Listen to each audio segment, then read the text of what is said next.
দেখতে পাচ্ছেন এটা আমাদের আপনার হচ্ছে রুকুলা 22 ট্রানজিস্টার একটা এমপ্লিফায়ার সার্কিট। এর আগে যে শর্ট ভিডিওটা দিয়েছিলাম, আপনারা আমাদের কমেন্ট বক্সে কমেন্ট না করে আমাদেরকে হোয়াটসঅ্যাপে নক করেন অথবা ইমোতে নক করেন, জানতে চান যে ভাই এই ক্যাপাসিটারগুলো কাজ কি। আসলে এর আগে কখনো এই ধরনের যে ক্যাপাসিটারগুলো রয়েছে সেগুলা কোনো বোর্ডে এই পরিমাণ বাংলাদেশে দিয়েছে কিনা আমার জানা মতে জানি না। আপনারা জানলে অবশ্যই কমেন্টে জানাবেন। এই ক্যাপাসিটারগুলা কাজগুলা রয়েছে, এইটা আসলে বোর্ডটা কিন্তু একটু ফিটনেস বড়, এটা 3U হিটসিনে যত সম্ভব ভিড়বে ওই মাপেই করা হয়েছে। আর এই যে ক্যাপাসিটারগুলো রয়েছে, অনেক ভাই বলছেন যে ক্যাপাসিটারের কাজ কি। তো হ্যাঁ, ক্যাপাসিটারের কাজ একটু না একটু হলেও আছে, কারণ আমরা জানি একটা অ্যাম্প্লিফায়ারে আমরা যদি একটু জানলে আপনাদেরকে কাছে এনে দেখাতে চাই যে আসলে এই ক্যাপাসিটারগুলা যে দেওয়া রয়েছে এটা মূলত আপনার গ্রাউন্ডের সাথে আর বায়োসিং যে একটা ভোল্টেজ রয়েছে সেটার সাথে একটা লেয়ার মানে মেন ভোল্টেজটা আপনার এখান থেকে দেওয়া হয়েছে। দেখতে পাচ্ছেন এখানে দুটো ফিল্টার রয়েছে, এই পাশের এটা গ্রাউন্ড রয়েছে আর এই পাশের এটা হচ্ছে আপনার মেন ভোল্টেজ।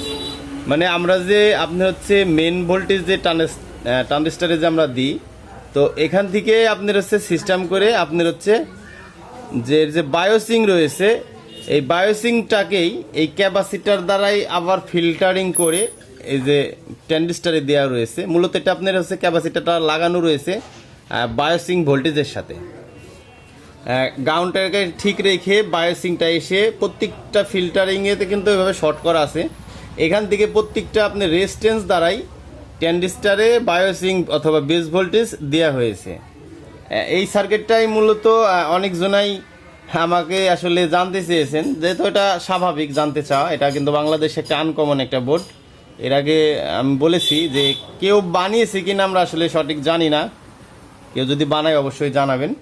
এই দুই পাশের এই ক্যাপাসিটারগুলা প্রত্যেকটাকেই বায়োসিং যে ভোল্টেজটা থাকে সেটাকে ফিল্টারিং করে রেজিস্ট্যান্স দিয়ে বেস ভোল্টেজটা দেওয়া হয়েছে অথবা বায়োসিং ভোল্টেজটা দেওয়া হয়েছে। আমরা সবাই জানি ফিল্টার কিন্তু একটা কিছুটা সহজ উপায়ে যদি বুঝাইতে যায় যারা নতুন, ফিল্টার একটা ছাঁকনির মতন কাজ করে। এর যে বায়োসিং ভোল্টেজটা রয়েছে, আমাদের যদি মেন ভোল্টেজ যদি ডপও করে, অনেক সময় কিন্তু মিটারে আপ ডাউন করে ক্যাপাসিটার দুর্বল থাকার কারণে, বিভিন্ন সমস্যার জন্য হতে পারে।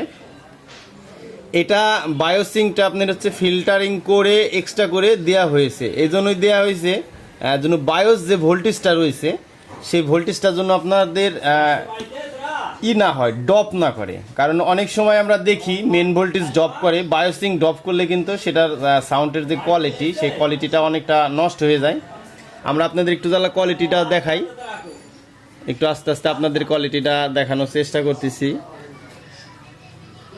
আর এখানে কিন্তু খুব ভালো মানের ট্রানজিস্টার দেওয়া রয়েছে এমজি গ্রুপের 350, এই পাশে দেওয়া রয়েছে 340।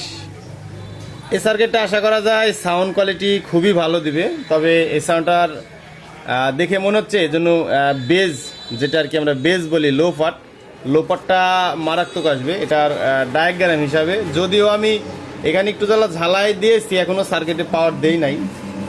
তো শর্ট ভিডিওটা দেওয়ার পরে দেখি আপনাদের এরকম মন্তব্য চলে আসছে সার্কিটটা নিয়ে, সেজন্যই মনে করলাম যে তাহলে একটা আপনাদেরকে বিস্তারিত বোঝাই। আর এখানে যে সার্কিটের যে পার্টসগুলো দেওয়া রয়েছে সবই কিন্তু খুব ভালো মানের, আমি যতটুকু দেখতেছি ভালো মানের দেওয়া রয়েছে। ক্যাপাসিটারগুলো দেওয়া রয়েছে এখানে 100 ভোল্ট, যেহেতু এখানে পাওয়ার সাপ্লাই 100 ভোল্ট আছে, এজন্য এখানে 100 ভোল্টের ক্যাপাসিটার ব্যবহার করা হয়েছে। আশা করা যায় এটার সাউন্ড কোয়ালিটি ইনশাল্লাহ খুবই ভালো হবে। এটার সাউন্ডের যে টেস্টের রিভিউ সেটা দেখার জন্য আপনাদের সবাই আমন্ত্রিত। সার্কিটটা আমার কাছে ভালো লাগছে, আপনাদের কাছে কেমন লাগছে অবশ্যই আমাদেরকে কমেন্টে জানাবেন।